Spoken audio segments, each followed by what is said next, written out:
Y empezamos. Ya sabéis que vamos a empezar directamente con el tema 6. Vamos a intentar ir lo más rápido posible para intentar en estas dos tutorías dar los temas 6, 7 y 8 en la medida de lo posible, por lo menos lo que más se pueda. Si vemos que no llegamos, de todas maneras, como os digo, os dejaré los resúmenes, las diapositivas de los temas 9 y 10 y de lo que falte, y también tenéis disponibles las clases de otros años, alguna del tema 8, que también podéis acceder a ellas, ¿vale? Así que, bueno, entre unas cosas y otras, pues vamos a cubrir todo lo que podamos, todo el material que podamos. Vale, creo que ya veis todo aquí. Voy a compartir pantalla y empezamos. Un segundo, que voy a bajar un poco el volumen para que luego no suene demasiado cualquier cosa. Que me dejan siempre el volumen súper alto. Vale, pues vamos a compartir pantalla y empezamos. Ya sabéis, bueno, ahora comento todo, ya sabéis que todo esto queda grabado y ahora os comento también lo del informe tutorial, las fechas límites, porque queda muy poquito para poder entregarlo, ¿vale? Así que ahora os comento un poquillo. Vale, ahora se verá el bucle infinito. Vale. Y empezamos con el tema 6. Vale, bueno, antes de empezar, os comento un poquillo lo del informe tutorial, ¿vale? Ya sabéis que el informe tutorial, bueno, ya lo he explicado un millón de veces, básicamente sirve para subir 0,2 puntos la nota en caso de que estéis entre el suficiente y el notable, etcétera, etcétera. Entre el aprobado y el notable no es suficiente, eso es más antiguo que... y que en mi caso lo que tenéis que dejar es alguna pequeña reflexión, contribución, ese tipo de cosas en el hilo que he abierto en el foro específico, ya sabéis lo de todo el cambio este. La fecha límite para que nosotros enviemos el informe tutorial al equipo docente es el día 20 de enero. Así que yo os pongo como fecha límite para que lo enviéis para que lo escribáis en el foro el día 19, ¿vale? Jueves 19. No os preocupéis porque lo recordaré en la siguiente tutoría. Como la tutoría también es el día 19, pues en esa misma tutoría, para los últimos rezagados, os recordaré, oye, acordaros de que hoy, como muy tarde, tenéis que enviar esto porque el viernes por la mañana, el día 20 por la mañana, yo lo voy a enviar con los que haya, el viernes a primera hora de la mañana lo voy a enviar, porque además me imagino que cerrarán los foros a las 3 de la tarde, así que para poder enviarlo y que entren, tengo que enviarlo por la mañana. Eso o el 19 por la noche, una vez a las 12 de la noche, una de dos. Así que os lo recordaré, pero recordad que tenéis hasta el día 19 en el caso de que no lo hayáis hecho, ¿vale? En el caso de que lo queráis, no es obligatorio. Recordad que eso simplemente, en la mayoría de las ocasiones, ni siquiera sirve para nada, porque si tienes un 6,5 o tienes un 7,3, pues no vale para nada. Solo vale si tienes un 4,8, un 6,8 o un 8,8. Oye, luego, de vez en cuando te llevas una pequeña alegría, que tampoco viene mal, ¿sabes? Así que, bueno. Bueno, vamos a empezar. Empezamos con el capítulo 6. Sí. Porque lo ves en el foro, lo ves en el foro. Y sí, claro, eso es, en el foro tú verás que ya está escrito y yo luego voy a coger toda la lista completa, ¿vale? Hombre, si en algún momento me queréis escribir porque tengáis alguna duda, y de todas maneras yo me intentaré asegurarme de todo y si luego os encontráis en la situación de que habéis quedado con esa... Tener en cuenta que solo en esos casos, o sea que solo sube la nota en esos casos. Pero vamos, si en algún momento me queréis escribir para comprobarlo o confirmarlo, pues tampoco. ¿Vale? Vamos, no se va a haber ningún problema porque ya os digo, es una lista así que voy copiando todos y ya está. Y si no, bueno, pues hablaría con el equipo docente y se lo diría, oye, mira, se me pasó un nombre, inclúyelo o lo que sea, ¿vale? Bueno, vamos con el capítulo 6 y en este caso vamos a hablar de motivación y conducta adaptativa. Vamos a hablar de la relación que existe entre la motivación y quizás la razón principal, si no única, del por qué actúan los seres vivos, que es su adaptación al entorno, de cómo o cuáles son las bases, y veréis que en este caso nos vamos a centrar sobre todo en los procesos evolutivos, del porqué de la conducta, su relación con la adaptación de los individuos al entorno. Y aquí podemos hacer una división bastante clara entre dos tipos de conductas, algo que es bastante simple, que todos conocéis. Tenemos conductas que podemos denominar biológicas, se podrían denominar de muchas maneras, ¿vale? Esto es una forma de llamarlas. Nos referimos a aquellas conductas que son heredadas, ya hemos hablado de ellas un millón de veces. Conductas innatas, conductas que aparecen desde el nacimiento del organismo o que incluso no aparecen desde el nacimiento, pero sí que son el resultado de la propia maduración del organismo, no del aprendizaje. Es decir, venimos con ese acervo genético, venimos con esa capacidad para realizar esas conductas. Esas serían las conductas biológicas o innatas. Por ejemplo, la reacción o el reflejo a la hora de amamantar a un niño o de reflejo de succión de un niño es una conducta innata. Por ejemplo, otros reflejos como el de prensión. Por ejemplo, el saber cómo masticar o deglutir son cosas que no aprendemos. Un niño ya sabe cómo comer desde pequeño. Bueno, pues muchas de esas conductas, todas esas conductas y otras muchas, perdón, pues son innatas, son biológicas. Pero también tenemos otro tipo de conductas, conductas aprendidas, conductas que no sabemos realizar desde nuestro nacimiento, pero que gracias a nuestro sistema nervioso, gracias a nuestra capacidad cognitiva, gracias a la complejidad de nuestros sistemas cognitivos, en nuestro sistema nervioso, pues somos capaces de modificar nuestra conducta y no solo limitarnos a aquellas conductas que son estereotipadas, que están predefinidas en nuestro acervo genético, en nuestra estructura genética, en nuestro ADN. Por supuesto, cuanto más complejos son los seres vivos, cuanto más complejo es su sistema nervioso, más compleja es su conducta y, por supuesto, más peso tienen las conductas aprendidas respecto a las conductas determinadas biológicamente. Si nos vamos a un extremo, buenas tardes, si nos vamos a los extremos, pues podéis pensar que el comportamiento de una bacteria está mucho más determinado por su código genético que el comportamiento de un humano.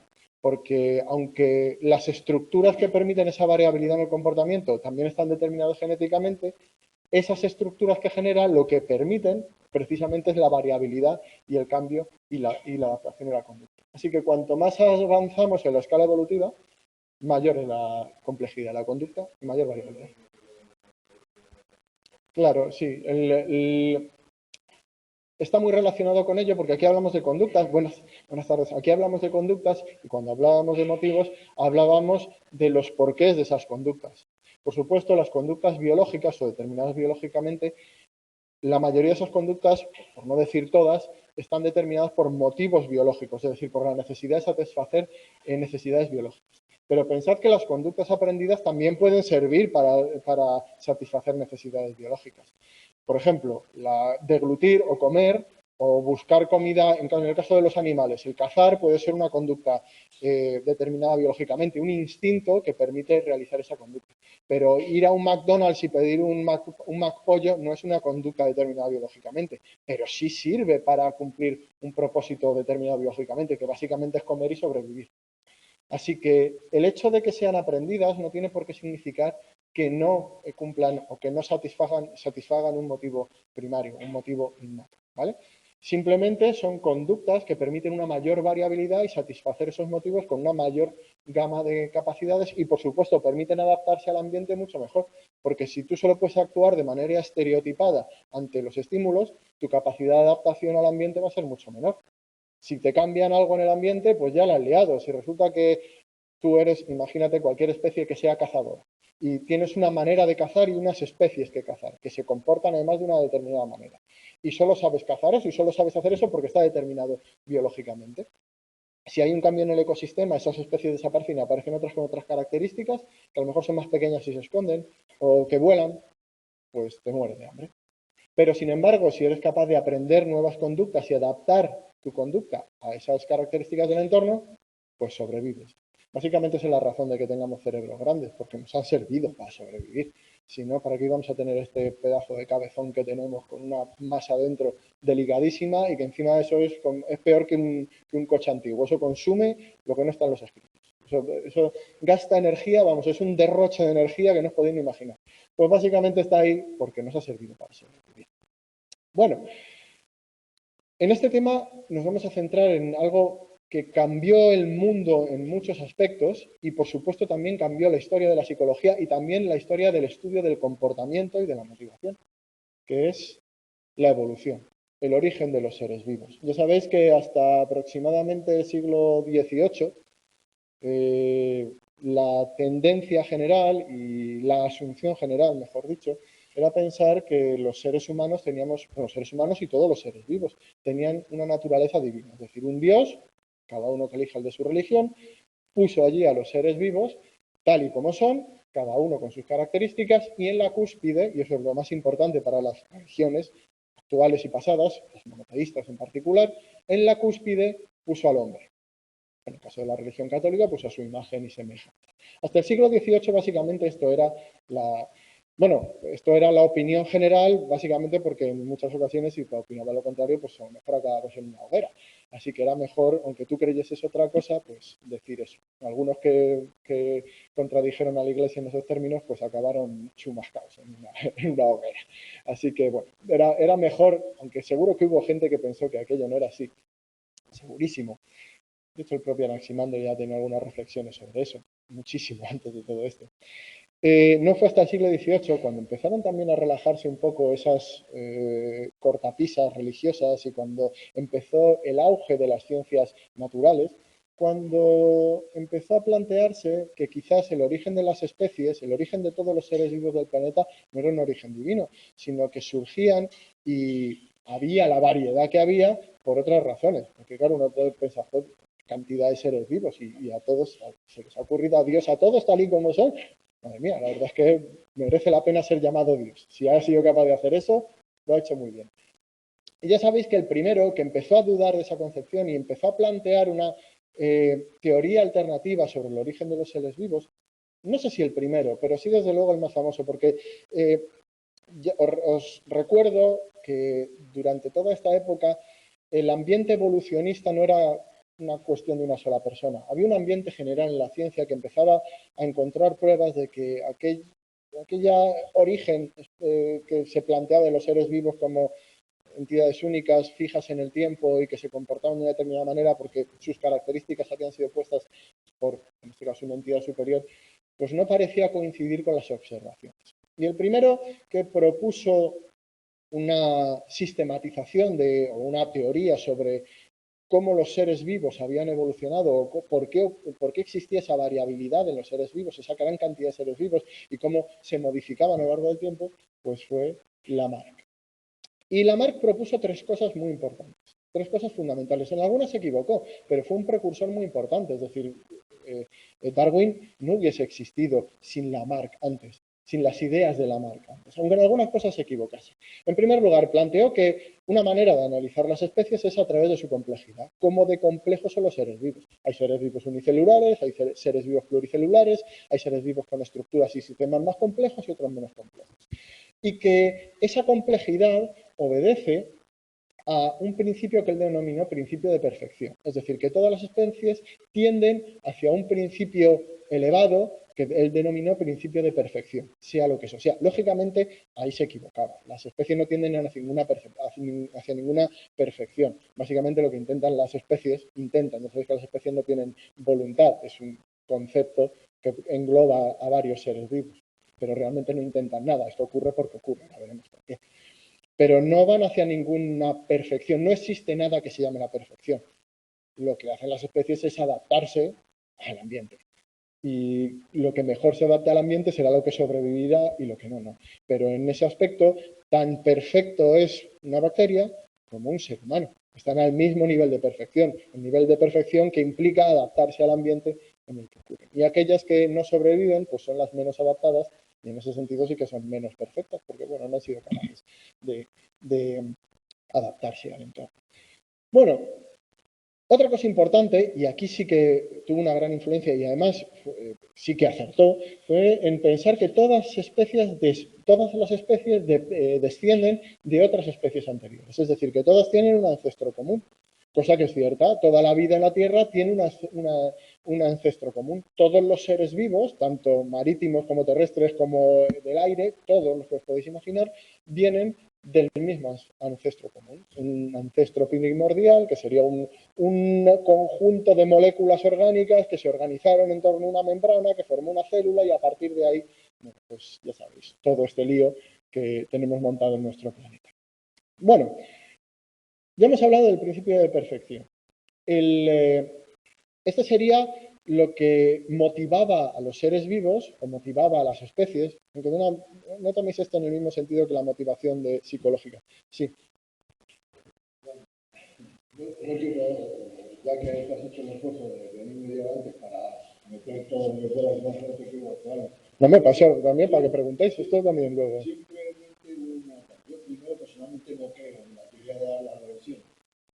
Y digo, si está rápido, el problema de Darwin y de Lamarck es que Darwin viajó en el barco Sí.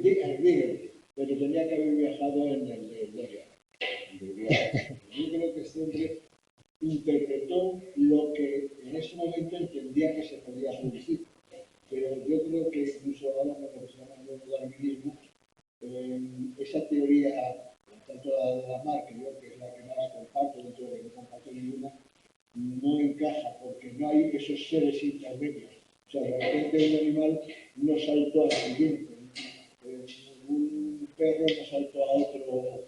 No hay salto. Entonces, esos restos fósiles de esos animales intermedios, de animales que tienen estructura ósea, que pudieran dejar restos, no se reconocen, no existen. Y termino con la siguiente frase. Entonces hoy cuando llamamos de un laboratorio y digo, oye, un ratón que tenga este defecto, que tenga el otro, tal, y alguien coge y con el CRISPR, con la edición genética, en vez de tener orejas de 1 milímetro, las tiene de 1 kilómetro. Lo que quiere decir que va a ser, un ser, se llame el de que aparece en la Capilla Sistina, en Miguel Ángel, o sea, un marciano, o sea, un ser que interviniera en esa modificación de una forma consciente. Con esto no hablo de religión, hablo de que no necesariamente... Sí, esa básicamente es una teoría de una... No, a ver, en esto no me quiero meter mucho en esto porque podríamos debatir durante horas. Entonces, solamente un apunte que es, en esto realmente influyen un poco las creencias, influyen las pruebas. Las pruebas que haya. Es cierto que la teoría evolucionista es quizás la única teoría científica que no tiene una sola prueba en contra. Ni una. Y yo reto a quien quiera a que busque una sola prueba en contra. Una en contra. La otra cosa es que, efectivamente, ¿existe la posibilidad de que ocurra lo que dices? Sí. ¿Existe la probabilidad de que haya unicornios en otros planetas? Sí. Pero digo que exista alguien que lo haya hecho. ¿Existe? Sí. ¿Hay pruebas de que haya ocurrido? No. Entonces, por una cuestión de economía intelectual, yo tiendo, como científico, a creer solo aquello en lo que hay pruebas. Porque si no, tendría que creer en todo. Y eso implica creer en cualquier cosa de la que no tengo pruebas, pero que en principio podría ser. Y eso incluye absolutamente todo porque las ciencias empíricas se basan en la acumulación de evidencia. Y como la evidencia no parte de la deducción como las matemáticas, de los pasos lógicos, cualquier cosa es posible. Así que, no por una cuestión de sentar cátedra y de decir aquí se acabó el conocimiento y no he llegado al final, sino por una cuestión de economía intelectual, para mí siempre apoyaré o partiré en mi investigación de aquella teoría que tenga más pruebas, de lo que haya más evidencia, pero siempre abierto a cambiar mi pensamiento si la evidencia cambia en otro sentido. Es decir, que los datos son los que te hacen cambiar tu pensamiento, no tu pensamiento hacer cambiar los datos. Que eso es quizás la base fundamental de cualquier científico. Siempre abierto a los datos. Y en eso, además eso yo creo que sirve para todo el mundo, es decir, ver los datos y uno ya analiza los datos y a partir de ahí ya pues cambia su pensamiento. Que yo creo que la mejor manera por no ser dogmático, básicamente. Bueno, es verdad que es un debate apasionante, pero la pena es que no podamos dedicarnos a ello durante mucho más tiempo. Claro. Sí, no, pero bueno, y además lo importante, esto lo vemos desde un punto de vista histórico, así que lo importante es que esto, tuviese razón o no, ocurrió. Así que, ¿qué pensaba Lamarck? Bueno, pues el mecanismo que propuso Lamarck para describir cómo los seres vivos cambiaban o cómo habían ido perfeccionándose a lo largo de la evolución fue el principio del uso y del desuso. Básicamente lo que decía Lamarck es, si estás en un ambiente, habrá ciertas capacidades o ciertos órganos que tendrás que utilizar más. Las jirafas, por ejemplo, se pueden encontrar con árboles cada vez más altos y estirarían cada vez más el cuello, o sea, utilizarían más los músculos del cuello. Bueno, pues los elementos, los órganos, los sistemas que se usaban más, pues se harían cada vez mejores, más grandes, más potentes o crecerían, mientras que las características que no se usan, pues se atrofian. Y eso, por algún mecanismo que por supuesto Lamarck desconocía y que por supuesto se probó erróneo, pues se pasaba a la siguiente generación. Lógicamente, lo que tú haces, si tú haces pesas y trabajas mucho el brazo izquierdo, haces muchas pesas. Por ejemplo, eres tenista, ¿vale? Y eres zurdo como Nadal, pues el brazo derecho y el brazo izquierdo lo tiene muy desarrollado. Esa característica no va a pasar a sus hijos, ¿vale? Sus hijos no van a hacer con el brazo izquierdo más fuerte que el brazo derecho porque él haya jugado al tenis. Es decir, el uso no pasa, o las características que se modifican por el uso no pasan a la siguiente generación. Sí. ¿Sí? ¿Sí? Y tu hijo también, y tu nieto. Y de repente Pues es... las pibas les empieza a encantar los chicos con el brazo izquierdo mucho más grande que el Sí. derecho. Entonces se reproduce mucho más. Yo veo 5 chicos que no tienen el brazo y digo, a ver, voy y todas. Pero es un mecanismo, pero es un mecanismo diferente. Claro, eso es un mecanismo diferente, porque eso es un mecanismo evolutivo. Eso quiere decir que las personas que por su genética tengan mayor capacidad para desarrollar el brazo izquierdo van a tener más descendencia. Pero por una cuestión innata, es decir, que en su genética hay una mayor capacidad de desarrollar el brazo izquierdo. Entonces, marcarán una diferencia con el resto y serán preferidos por el sexo opuesto y se reproducirán más. Pero eso no tiene que ver con el uso.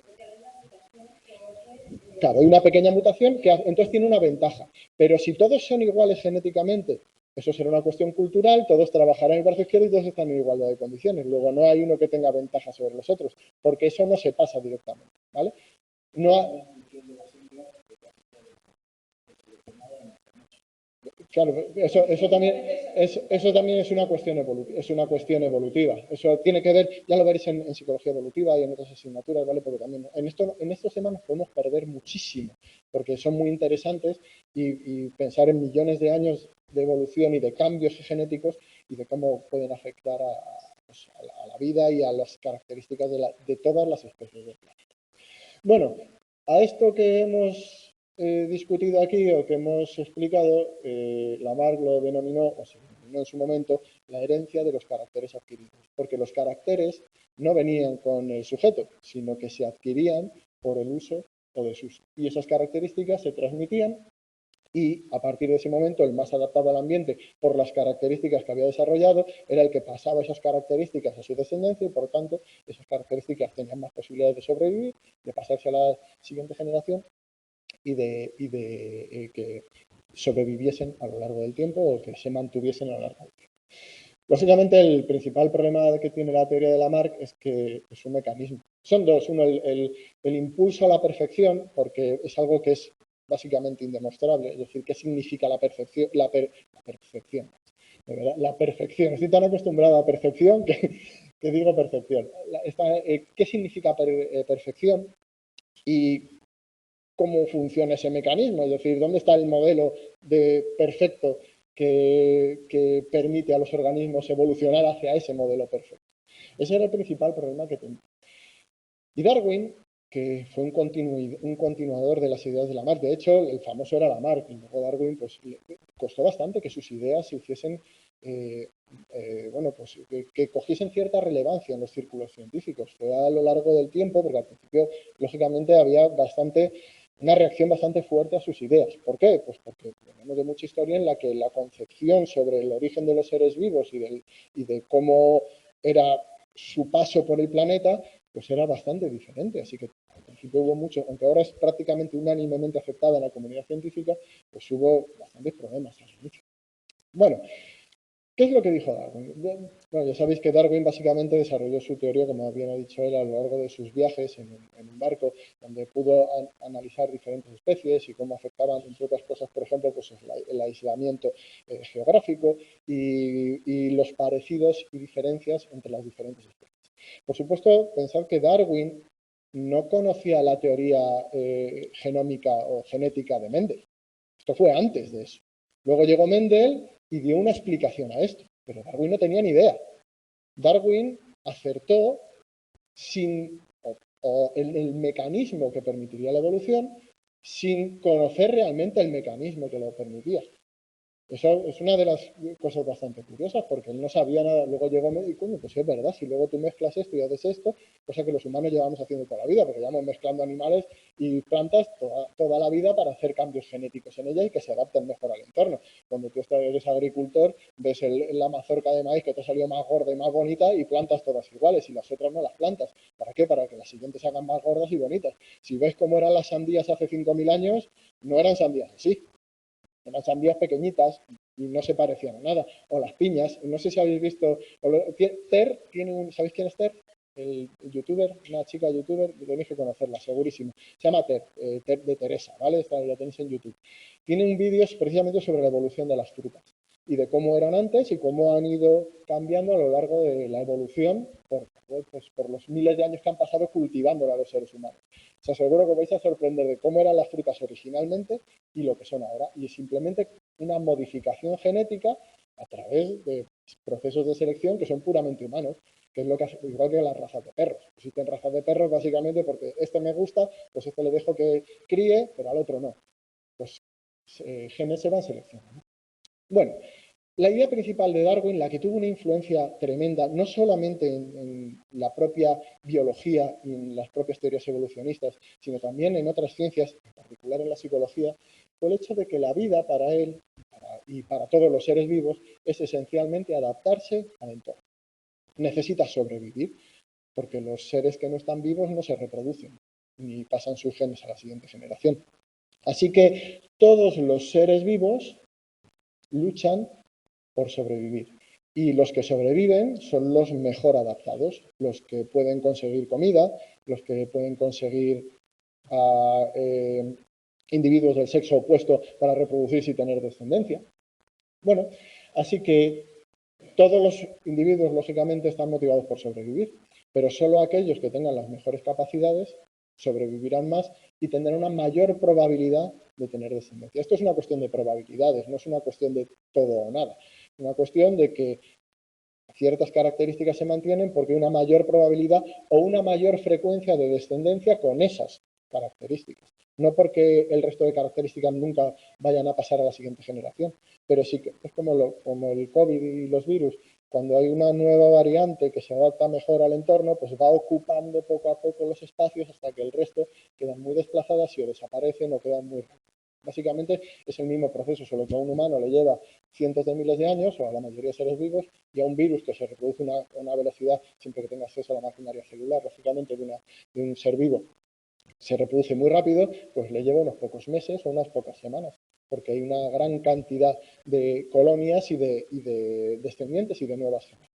Bueno, ¿por qué ocurría o cómo ocurría este fenómeno? ¿Cuál era el mecanismo que permitía que los individuos se adaptasen y que pasasen las mejores características a las siguientes generaciones? Bueno, pues él lo que se dio cuenta es que en muchas ocasiones se producen ciertas mutaciones azarosas que hacen que los individuos tengan diferentes características.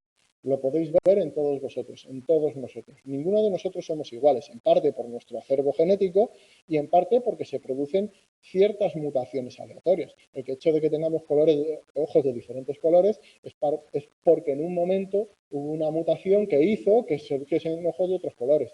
Pero lo podéis ver también en otros seres vivos. ¿Qué ocurre cuando nace una persona síndrome de Down? Pues que hay una mutación que ocurre en un gen determinado. Las mutaciones, por supuesto, pueden ser positivas, neutras. Seguramente cada uno de nosotros tengamos un montón de mutaciones o algunas mutaciones que hayan surgido al azar, pero ni nos enteremos porque a lo mejor no tienen ninguna expresión génica o no tienen ninguna influencia. Yo, por ejemplo, tengo las orejas de pincho, de pico.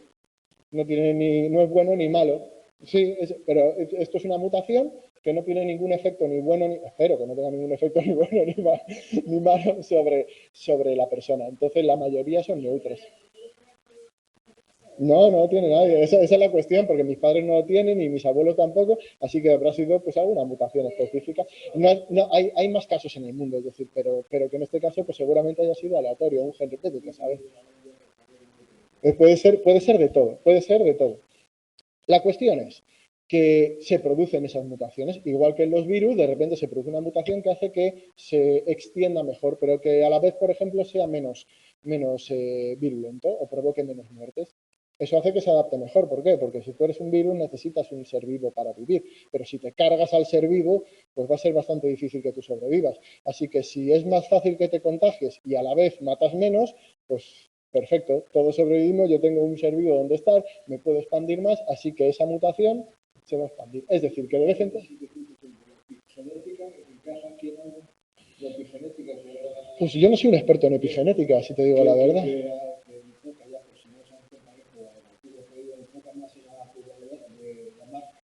No es que enfoque en la teoría de Lamarck, es algo un poco diferente. Yo la verdad es que no me atrevo a entrar en ello porque es muy interesante, pero no soy yo muy experto en cuestiones de genética, de microgenética y de epigenética y de estudios epigenéticos y no quiero meter la pata en ello. Pero efectivamente es algo bastante interesante. Pero no es una cuestión de enfoque en Lamarck, sino en las cuestiones que afectan a la expresión genética. Es decir, en cómo se expresan los genes o no. Porque una cosa es que tú tengas un gen y otra cosa es cómo se expresa ese gen y en qué momento se expresa. Pero el gen está ahí y la característica está ahí. Pero no me quiero meter demasiado en ello, pues yo digo porque es, de nuevo, es que nos metemos en un campo apasionante. Sí. Pero sí, lo que pasa es que no es lo mismo la teoría de Lamarck, esto del uso o desuso, sino la expresión genética, ¿vale? De cómo se realiza esa expresión y de qué maneras ocurre esa expresión de los genes.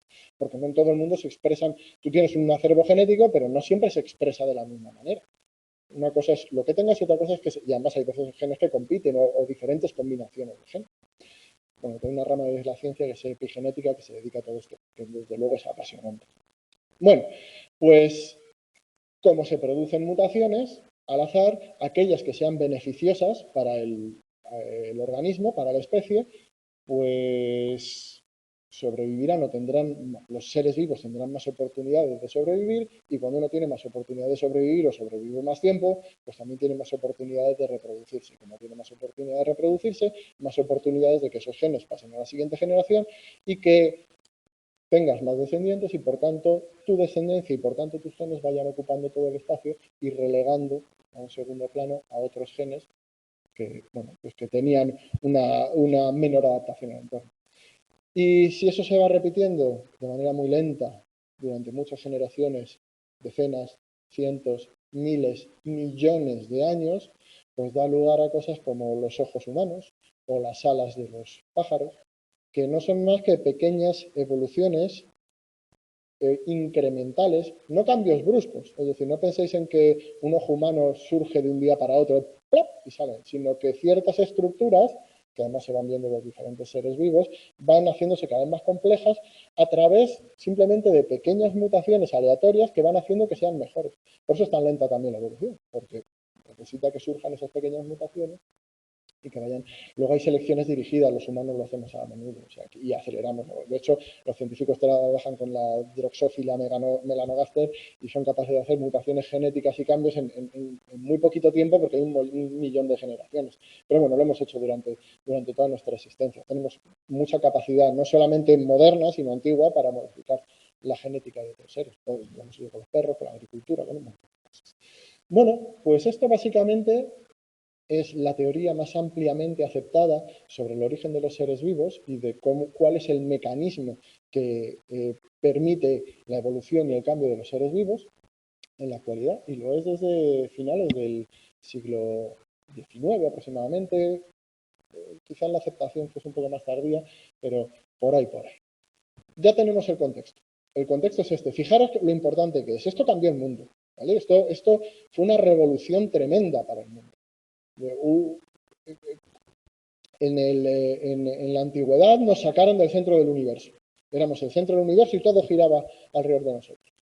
Y de repente alguien nos dice, no, la Tierra no está girando alrededor del Sol y el Sol no es el centro del universo, sino que nosotros somos un pequeño planetilla que va a ir girando alrededor de una estrella mediana perdida en el rincón de la galaxia más insustancial de todo el universo. Bajamos de un pedestal. Y luego llega Darwin y nos baja del único pedestal que queda, que es el pedestal de que nosotros somos algo especial, de que nuestras características son algo especial. En este caso, ya sea, lo digo, por Dios o el ente que queráis, o una selección dirigida, lo que queráis, pero nos baja de ese pedestal. Y lo que nos dice es, todo lo que nosotros tenemos, de lo que nos vanagloriamos, no es nada más que otro proceso más natural de todos los que ocurren en el planeta que ocurren con el resto de seres vivos. Es decir, nuestro cerebro, nuestro comportamiento no es especial, es el resultado de la evolución como lo es del resto de seres vivos. Y eso da lugar a un nuevo paradigma científico, en el que podemos estudiar la conducta y las características de los humanos a través de los animales, porque básicamente compartimos todo. Y eso da lugar a enfoques como el enfoque etológico. La etología es una rama de la biología que intenta investigar el estudio, el comportamiento animal en su medio natural. Eso incluye a los animales y al hombre, por supuesto, porque a partir de aquí decir animal es lo mismo que decir hombre.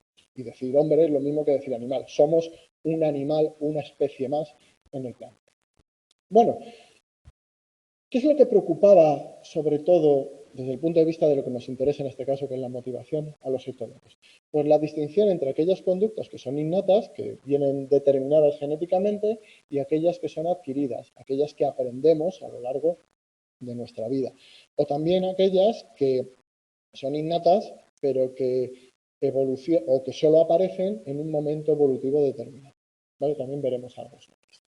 Bueno, pues, ¿qué nos diferencia a los hombres y a los animales? Pues básicamente la variabilidad de las conductas. Mientras que otros animales tienen menos capacidad, tienen diferentes capacidades para adaptarse al entorno, menos variabilidad en su conducta, sin embargo los humanos tenemos una gran capacidad para adaptarnos o cambiar nuestras conductas en el entorno. ¿Por qué? Bueno, pues básicamente porque tenemos un cerebro más grande, básicamente por eso. Porque lo hemos necesitado, nos ha venido bien. Como no tenemos tampoco mucha fuerza, ni grandes dientes, ni volamos, ni nada de eso, pues algo teníamos que hacer para adaptarnos al entorno y sobrevivir. Y eso nos dio lugar a una capacidad para modificar y variar nuestra conducta, pues bastante grande. Bueno, ¿cómo intentaban discernir entre aquellas conductas que eran innatas y aquellas que no lo eran? Bueno, pues a través del origen del patrón de conducta. Podemos saber si una conducta es innata o no, viendo si aparece desde el inicio en el organismo o si aparece en aislamiento. Es decir, si no tienes ningún contacto con nadie de la especie, no has podido aprender nada, pero tienes esa conducta, ¿qué quiere decir? Pues que esa conducta es innata, vienes con ella. Así que lo que utilizaban era sobre todo estudios de aislamiento de animales. Aislarlos desde el nacimiento para ver si adquirían ciertas conductas o si tenían ciertas conductas a pesar de no haber estado en contacto con otros seres de su especie que les pudiesen. Es decir, lo que intentaban era buscar la diferencia entre las conductas debidas a la filogénesis y a la ontogénesis. ¿Sabéis qué significan estas dos palabras? Son importantes. ¿Sí? ¿Alguno no? Decirlo. Bueno, la filogénesis se refiere a la evolución de la especie, ¿vale? La evolución filogenética se refiere a cómo la especie evoluciona o a la evolución de la propia especie. La ontogénesis se refiere a la evolución del individuo, al desarrollo del individuo, desde el nacimiento hasta la muerte. Esto de arriba es filogénesis, esto es ontogénesis, ¿vale? Así que lo que pretenden diferenciar es aquellas conductas que se deben a la filogénesis, es decir, a la evolución de la especie, de aquellas conductas que se refieren o que se deben o bien al desarrollo, a la maduración del individuo o al aprendizaje durante el desarrollo y evolución del individuo. Básicamente, el origen del patrón. El primer concepto que se utilizó para hablar de las conductas innatas, de las conductas biológicamente heredadas, fue el de instinto. Un instinto básicamente es una pauta de comportamiento heredada, ¿vale? Un comportamiento complejo, ¿vale? No hablamos de un reflejo, no es como un reflejo de succión, como reflejo, no, una pauta de comportamiento compleja, como por ejemplo la pauta de comportamiento que lleva a cazar o que lleva al apareamiento en las diferentes especies, ¿vale? Eso sería un instinto. Y que además es común a todos los miembros de la especie, lógicamente, porque si no, no sería heredada biológicamente, no sería innata, y que además tiene una finalidad adaptativa, es decir, que sirve para sobrevivir, básicamente. Bueno, pues eso sería un instinto. Pero a los etólogos no les gustaba mucho esto, porque daba la sensación de que todo ese patrón de conducta instintiva era heredado genéticamente y que por tanto era muy específico y con muy poca variabilidad. Y lo que propusieron los etólogos es lo que ellos denominaron el patrón de acción moral, que es muy similar al instinto, pero que subraya aquellas partes que sí son modificables, aquello que sí se puede modificar.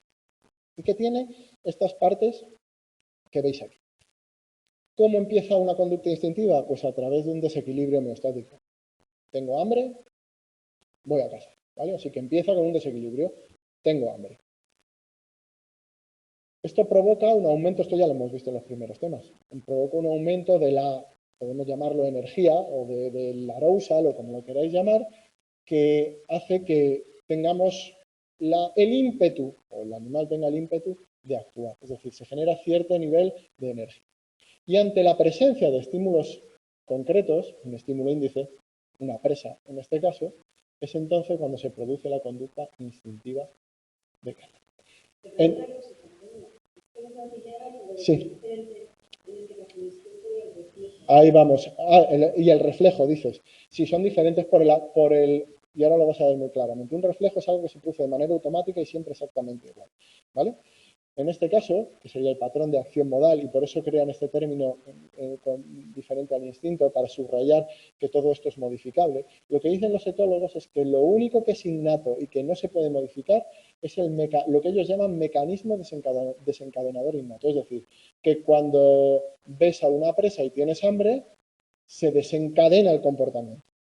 Cuando ves a una hembra, en el caso de los, yo que sé, el pez no sé cuántos, está la hembra en celo, ve una hembra dentro de su territorio y se desencadena el comportamiento.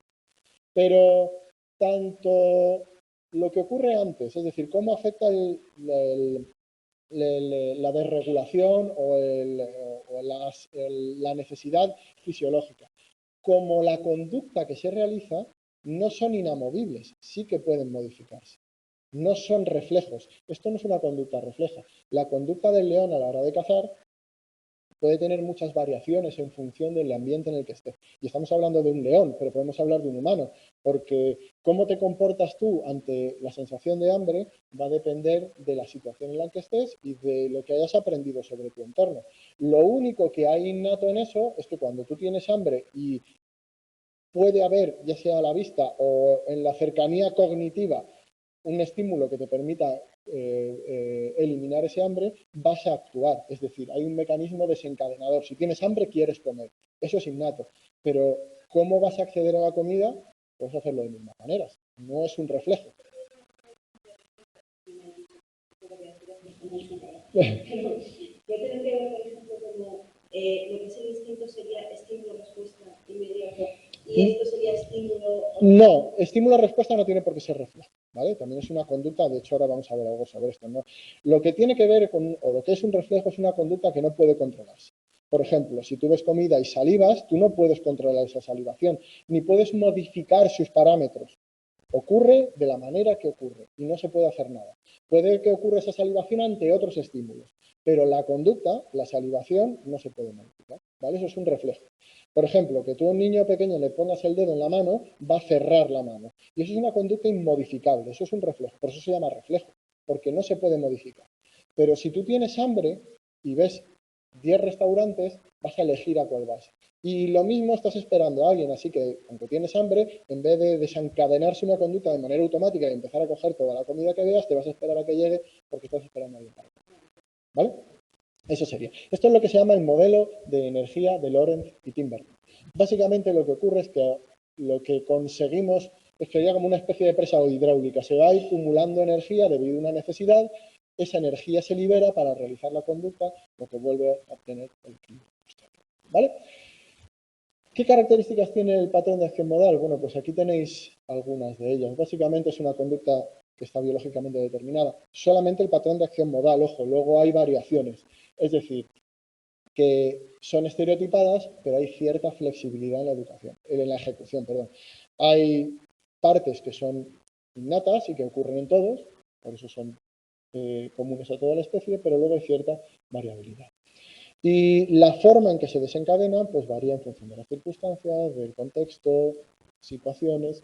Tenéis un par de ejemplos, no me voy a detener en ellos en el libro, porque los tenéis en el libro, ¿vale? Lo podéis ver sobre cómo se comportan ciertos peces ante determinados estímulos. Es que hay experimentos muy curiosos sobre esto, sobre cómo metes los peces que se comportan de diferente manera en función de si lo que entra en su territorio es un macho o una hembra, y cómo se comportan ante estímulos que se parecen a los peces, pero no tanto, y cómo van variando su actuación en función de lo parecido que es el cacharro que les meten los experimentadores y el pez original.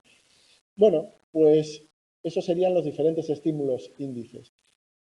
El mecanismo desencadenador innato sería el patrón innato que desencadenaría la conducta, y la conducta consumatoria sería el acto realizado, que también está sujeto a cierta modificación, como lo pueden estar los estímulos índices, porque como veréis en esos ejemplos, incluso peces de goma o cosas muy parecidas o con los mismos colores, pues provocaba la conducta consumatoria.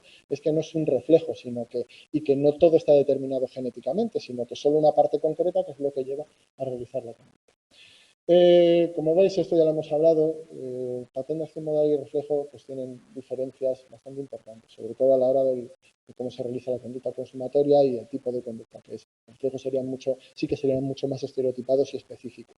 Y podrían darse ante otros estímulos, pero la conducta sí que es normalmente siempre la misma con escasas variaciones o nulas variaciones, ¿vale?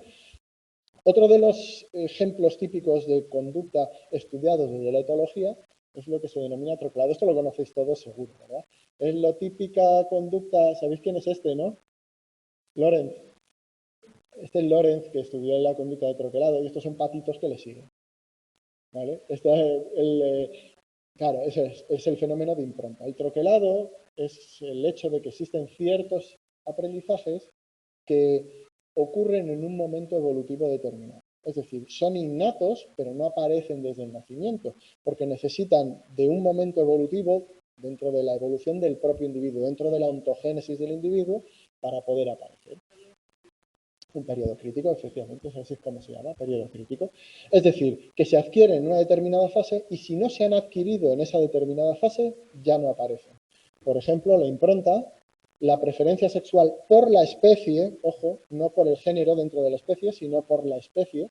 Hay un momento crítico en el que se adquiere la preferencia sexual por los miembros de la propia especie. Y si no, sobre todo en determinadas especies, ¿vale? Esto varía mucho, por supuesto. Preferencias alimenticias. La más famosa es la impronta por la madre, que si no se da en un momento determinado ya no aparece. Es decir, si el patito tú lo dejas en aislamiento sin que vea nada desde el momento del nacimiento, antes de que vea a nadie, claro, porque si no siempre la impronta ocurre con lo que tenga delante. Y dejas pasar un tiempo, luego cuando a la primera persona o al primer animal que vean no se va a improntar. Eso ocurre durante un periodo determinado. De hecho, lo que hacía Lorenz era conseguir que fuesen la primera cosa que viesen al nacer y los patos pues le seguían. Yo tengo un vecino en el barrio que va con un pato que le sigue a todos lados. Y después sí, va con 2 perros y un pato. Y el pato le sigue a todos lados. Sin nada, no necesita nada. Va y el pato van 2 perros y un pato. Y el pato está improntado, ¿eh? El pato es graciosísimo. Bueno, básicamente, quiero decir, ahora nos reímos, pero básicamente así va Lorenz. Lo que pasa es que era el año 1935, pero Lorenz iba así. Bueno, esto es con rueda, de mentira, una bolsa de basura vacía para poder dar una vuelta. Bueno, las explicaciones, hay cierto debate sobre el tipo de explicaciones, sobre si estos son cuestiones de aprendizaje o son mecanismos innatos. Los etólogos defendían que esto era una cuestión innata, solo que necesitaba de cierta maduración para darse, mientras que otros psicólogos y también biólogos defendían que no, que había ciertos componentes de aprendizaje, que era necesario aprenderse. Pero bueno, también depende mucho de la conducta, tampoco nos podemos meter demasiado aquí.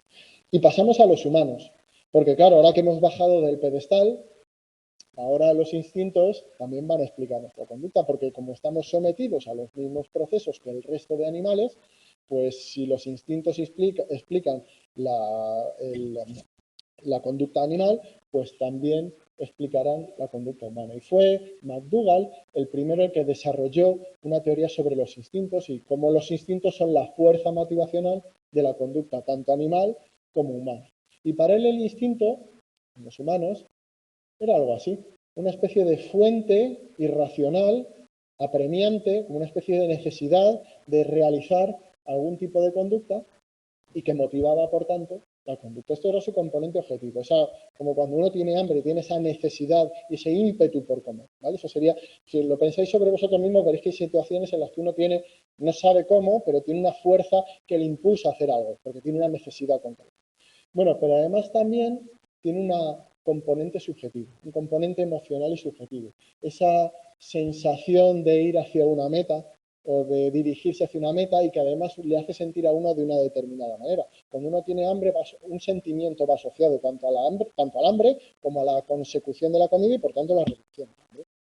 Es decir, un componente emocional y subjetivo. ¿Cuál es el problema de esto? Bueno, pues que las concepciones instintivas del comportamiento humano y del instinto como fuerza motivadora única llevó a que, claro, tenías que definir todas las conductas como instintivas.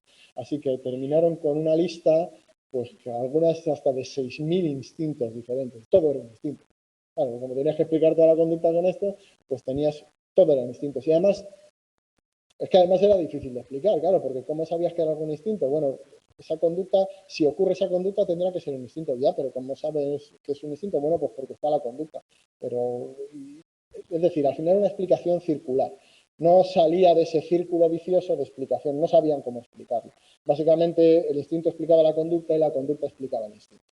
Así que no tuvieron demasiado éxito a la hora de intentar explicar toda la conducta. Por supuesto, existen ciertos instintos que nos llevan a actuar, por supuesto. Existen ciertas cuestiones biológicas que son muy importantes a la hora de cómo actuamos, pero eso no quiere decir que toda nuestra conducta sea directamente instintiva. Aunque en última instancia tenga como función la supervivencia, bueno, por eso no quiere decir que todo sea instintivo y que, por supuesto, toda la conducta o todas las fuentes motivacionales tengan que ver con los instintos, por lo menos de manera directa. Y de aquí surge también otra de las teorías más interesantes de la historia del comportamiento humano, que es la teoría psicoanalítica. Porque el psicoanálisis también es hijo del evolucionismo de Darwin, es otro de sus hijos. Y fijaros, es que la teoría de la evolución de Darwin cambió el mundo de una manera radical.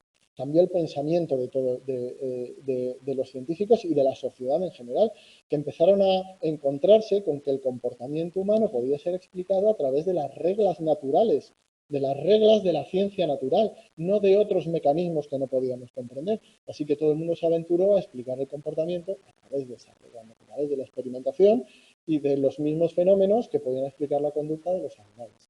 Y yo siempre he tenido una duda Sí. que conecta un poco con los respuestas. Suponiendo el caso hipotético de ese marciano que ha hecho eso en un laboratorio Sí. con edición genética, no cambiaría nada. No sé, o sea, cualquiera de las dos teorías, la evolucionista o la edición genética, por decirlo por quien fuera, es igual. Sí, ese ratón tendrá estos instintos, aunque tenga una edición genética, nos puede servir para estudiar la conducta de los monos o de los humanos. No sé si me sale explicar. O sea, yo lo que digo, no es necesario que sea real, aunque lo fuera, la teoría de la evolución, porque si hubiera una teoría creacionista, que la hay, pero que dentro de ella, también valdría lo que dice este joven. Lo que pasa es que lo que dice este joven también tiene muchos problemas. Ese es el problema. Claro. Que haya evolución o haya creación, podemos coger un ratón para estudiar el comportamiento. Sí, eso sí, eso sí. Es decir, con la tecnología que tenemos en la actualidad, ¿podemos hacer modificaciones genéticas? Sí. Otra cosa es cómo, de manera natural, se haya dado lugar o haya acabado apareciendo una especie concreta con esas características genéticas concretas. Y qué pruebas tenemos y qué no sobre cómo ese proceso ha ocurrido. Pero, es decir, lo que desde luego parece que puede haber ninguna duda es sobre el mecanismo que permite alterar las características o el fenotipo de un organismo, que es a través de la manipulación genética. De hecho, yo digo que la manipulación genética nosotros lo hemos hablado como algo muy novedoso. Sí. Sea una teoría o sea la otra, vale igual. Claro, lo que pasa es que la teoría evolucionista o el resto de teorías sobre los seres vivos no van tanto al mecanismo, que el mecanismo está claro, sino a cómo se produce ese mecanismo. Y esa es la clave. La clave es cómo se produce y qué pruebas tenemos de cómo se produce. El mecanismo parece que ahí sí que hay poca duda. Lo que provoca cambios fenotípicos es nuestro ADN. Es decir, los genes que tenemos y cómo se expresan. Eso ahí sí que hay unanimidad absoluta. Pero hay gente que piensa, es verdad que la comunidad científica está muy unida respecto a las teorías evolucionistas, pero sí, puede haber alternativas, lo que pasa es que no hay prueba de ellas. Entonces, pues eso ya entra dentro de lo que cada uno quiera creer, de las creencias. Y las creencias, pues, por supuesto, son libres. Bueno, pues por supuesto el psicoanálisis surge de este ambiente evolucionista. y está influido por las tendencias evolucionistas de la época, porque intenta explicar la conducta centrándose en dos cosas. Por un lado, los componentes estructurales de lo que él llamaba la psique. La psique sería nuestro cerebro, nuestra cognición, lo que queráis, él llamaba psique, se ha llamado alma durante muchísimos siglos. Pero él pensaba que los componentes estructurales de la psique eran tres: el yo, el ello y el superyo. El yo básicamente sería nuestro yo consciente, es decir, la persona que somos y de la que somos conscientes, sea lo que sea la conciencia, que bastante debate tenemos sobre ello. El ello sería nuestro subconsciente. Y el subconsciente sería esa especie de amalgama de deseos, de instintos, de nuestro yo más, o nuestra parte más adherida a la supervivencia y a las necesidades como seres vivos, como organismos. Tenemos hambre, tenemos deseo sexual, tenemos necesidad de descansar, de comer, de lo que sea. ¿Vale? Eso sería la parte del ello, que es y esta es la clave, para Freud, es inconsciente. Eso no forma parte de lo que nosotros conocemos de nosotros mismos. Está en otro apartado. Y por otra parte está el superyo. Y el superyo supone, para Freud, la interiorización de las diferentes normas sociales. Y aquí aparece la otra influencia de Freud, su época, su sociedad. Freud desde la época victoriana. Y, por supuesto, Freud, que elaboró esta teoría a través de la clínica y de lo que se encontraba en la clínica y de los problemas que se encontraba ahí, que se encontraba Freud en la clínica. Pues básicamente lo que él denominó histeria, que era una enfermedad específica de mujeres, siempre eran mujeres, y que tenía unas características concretas. ¿Y él qué pensó? Además, eso también hay ves cómo ha evolucionado la sociedad y también de que Freud se dio cuenta de un problema específico que ocurría, y es que en una sociedad muy, muy conservadora, en la que los deseos de las personas, y en particular el deseo sexual, pues estaba muy cohibido, pues se dio cuenta de que muchas personas cohibían esos deseos y que esos deseos explotaban, o él creía que explotaban de alguna manera específica. Es decir, estaba describiendo cómo era su sociedad.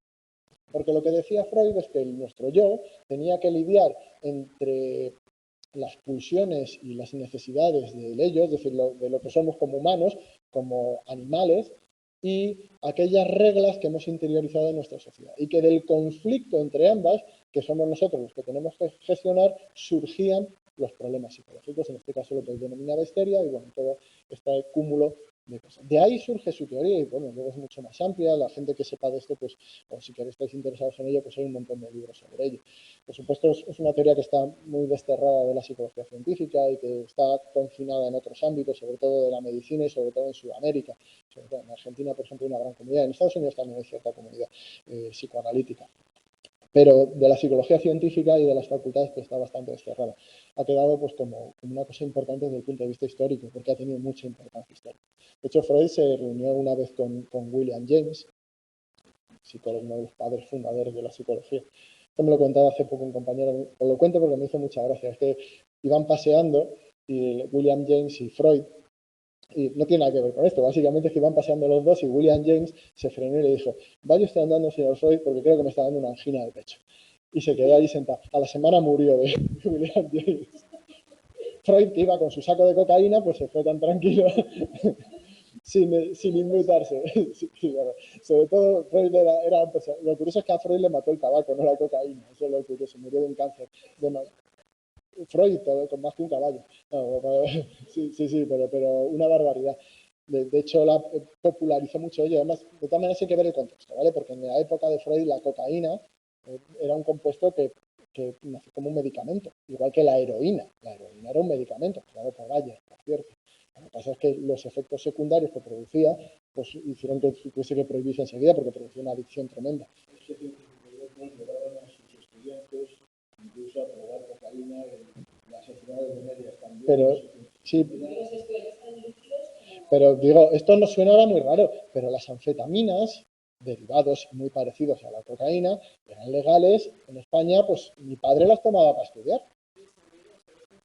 Pero de forma legal, o sea que no penséis que esto es una cosa, las anfetaminas han sido legales para estudiar y la vendían en las farmacias, unas anfetaminas tal para estudiar, para concentrarte, hasta hace poco. Se siguen tomando en muchos ámbitos de manera ilegal, pero eran legales.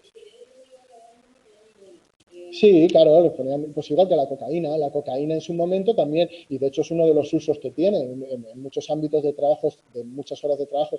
Habéis pensado seguramente los brokers de Nueva York o de Londres, pues los utilizan porque les permite mucho más rendimiento, no como una droga recreativa, sino como una droga que permite estar lúcido durante más tiempo y tener mayor rendimiento.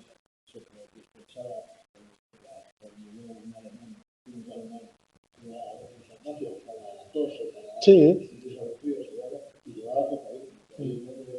Coca-Cola. Hay bastantes historias sobre esto y es verdad que el origen tanto de la cocaína como de la heroína no es básicamente como un medicamento, como sustancias que parecían igual que el LSD, que se prohibió en Estados Unidos, pero antes de eso era una sustancia que además tenía ciertos usos y sigue teniendo, y se sigue experimentando con ella, tiene usos terapéuticos. Lo que pasa es que, bueno, siempre hay un debate entre los usos terapéuticos, las posibles contraindicaciones, el uso que se le vaya a dar. Es otro de esos debates complejos. Bueno, el concepto motivacional específico de Freud es la pulsión. La pulsión es el motor de la conducta, es lo que lleva a la conducta, lo que incita al comportamiento, es decir, lo que quieren los seres humanos es satisfacer sus necesidades. Y esas pulsiones entran en conflicto con las reglas sociales y ahí es donde se produce, según Freud, pues todo el mogollón. Muy parecido al instinto. Es que viene el concepto de pulsión, viene de lo que estaba escuchando Freud sobre el evolucionismo, sobre los instintos, sobre la adaptación al medio, sobre las necesidades, es decir, en todo ese ambiente vivió Freud y, por supuesto, influyó y fue lo que le llevó a esto. Y para él la pulsión tenía 4 momentos. La fuente, la tensión, que serían básicamente las necesidades, es básicamente lo que hemos hablado hasta ahora. Fijaros que le da otros nombres, pero es lo mismo. La tensión, ¿qué es? La necesidad, cuando tienes hambre. El esfuerzo, la pulsión, que es esa energía de satisfacer esa necesidad. La meta sería conseguir lo que quieres. Y el objetivo, cualquier objeto, persona o elemento que permita obtener. Pero veis que estamos hablando de lo mismo. La única diferencia que introduce Freud es el hecho de que esas pulsiones para él eran inconscientes y que había diferentes elementos de la psique que competían entre ellos, 2 de ellos inconscientes y 1 consciente, y que el yo consciente es el que tenía que lidiar, y que la mente se protegía de esos conflictos pues a través de diferentes mecanismos, ya sabéis todo esto de la negación, todo eso. Para él había 2 tipos, además de pulsiones, las pulsiones de vida y las pulsiones de muerte. ¿Veis? Básicamente que son instintos innatos, como los habían llamado. Sí, la agresividad, básicamente. Sí, básicamente a pegarte con los demás para sobrevivir. Es que básicamente si os veis, son necesidades innatas, la sed, el sexo, el hambre, y esas las llamabas de vida. ¿Por qué? Porque sirven para sobrevivir. Y a las que sirven para sobrevivir, pero para defendiéndote de otro, pues lo llaman pulsiones de muerte.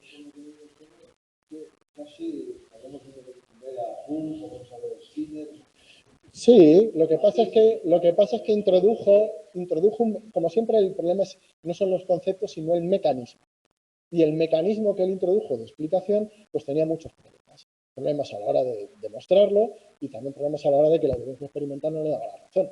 Y el problema que tuvo también es que cuando no le daba la razón, pues inventaba las cosas, que también fue otra. Porque básicamente pues apañaba algunos casos para que pareciesen lo que... En fin, y que muchos de los síntomas que aparecían en las personas que trataba, pues estaban inducidos por él mismo. Porque, claro, al final los terapeutas pueden inducir síntomas.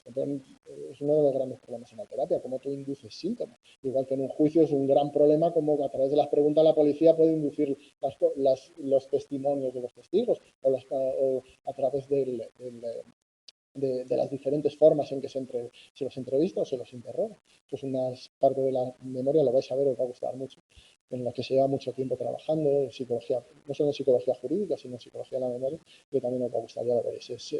Elizabeth Loftus es la que lleva muchísimo tiempo en Estados Unidos investigando este tipo de cosas, memoria de testigos y todo eso.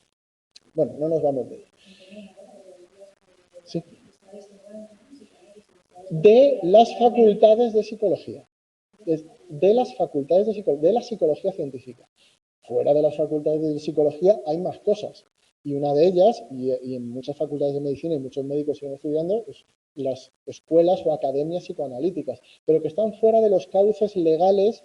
Hablo de legales desde el punto de vista de que la psicología es un título validado, por ejemplo en España, pues tiene una validez. ¿Por qué? Porque el ministerio te dice que este título es oficial. Eso está desterrado de esos títulos oficiales, por lo menos aquí en España y en Europa. No. Como cursos aparte, sí. Como másteres propios, también. Como academias privadas, también. Como parte del título oficial de psicología, no vas a ver en ningún sitio.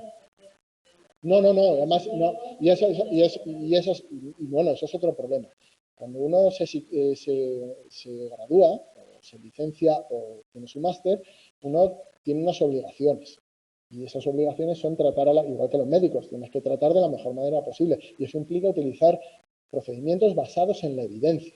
Si tú utilizas procedimientos que no tengan evidencia científica, te puedes meter en un lío muy gordo. Lo que pasa es que, por supuesto, siempre hay 1000 cosas que uno puede hacer, porque uno puede llamar a su gabinete, no lo llama clínica, lo llama zona de terapia no sé cuántos, y no son pacientes, sino que son tus clientes y tú puedes hacer lo que quieras con ellos. Pero si tú eres un psicólogo del sistema sanitario español porque has aprobado un PIR y te pones a hacer terapia psicoanalítica, pues meter en un lío, porque no tiene evidencia científica. Igual que si te pones a hacer homeopatía como médico, ¿sabes? Si eres un oncólogo y te pones allí a dar remedios homeopáticos, pues te van a meter en la cárcel. En este caso no te van a meter en la cárcel, pero ¿eso qué quiere decir? Pues que los círculos de psicoanálisis están fuera de ese circuito oficial.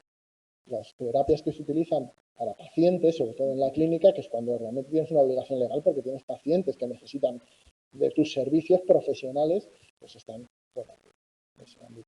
Por una cuestión de evidencia. Es terapia basada en la evidencia. Tienes la obligación de utilizar la técnica que sea más eficaz, más eficiente y que tenga mayor evidencia científica. No la que tú quieras. Sí, por supuesto, por supuesto.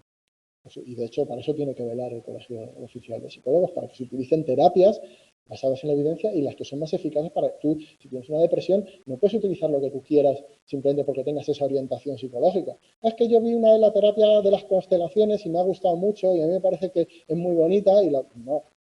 Si tienes una persona con depresión, tienes que utilizar terapia cognitivo-conductual o derivados que tengan evidencia científica y que tengan evidencia de que es efectivo. Puedes hacer lo que te dé la gana. Claro, es que pues eso, es el mismo caso de que si tú tienes un cáncer de páncreas, o cáncer de colon, o cáncer de lo que quieras, y el oncólogo te dice, bueno, pues que yo una vez vi esto me fui a la India de viaje y vamos a probar con esto. No puedes hacer eso, tienes una obligación deontológica, en el caso sobre todo de la psicología clínica. Otra cosa es que luego tú te montes un chiringuito privado, no lo llames clínica, ni lo llames hospital, ni nada parecido, y tienes tu gabinete y allí pues hacer la terapia con la gente que venga, que si quieres hacerlo, pues, y le viene bien, oye, pues estupendo. Sí, pero ahí realmente no tienes, sí, pero no es un paciente, es decir, tú puedes hacer, si esa persona quiere pagar por ello, pues que pague por ello, no puedes evitarlo, pues al final la gente haga lo que quiera, como si en tu tiempo libre quieres echarle las cartas del tarot. Pero no lo hagas como psicólogo clínico, ¿sabes? Por lo menos no como psicólogo clínico. Tú puedes decir que eres psicólogo, sí, pero si os fijáis en todos esos sitios, veréis que la palabra clínica no aparece. Es decir, no aparece ni la palabra psicología clínica ni la palabra paciente, se guardan mucho de eso. Las personas que hacen eso se guardan mucho de utilizar ciertas palabras y de denominar de determinada manera esos sitios.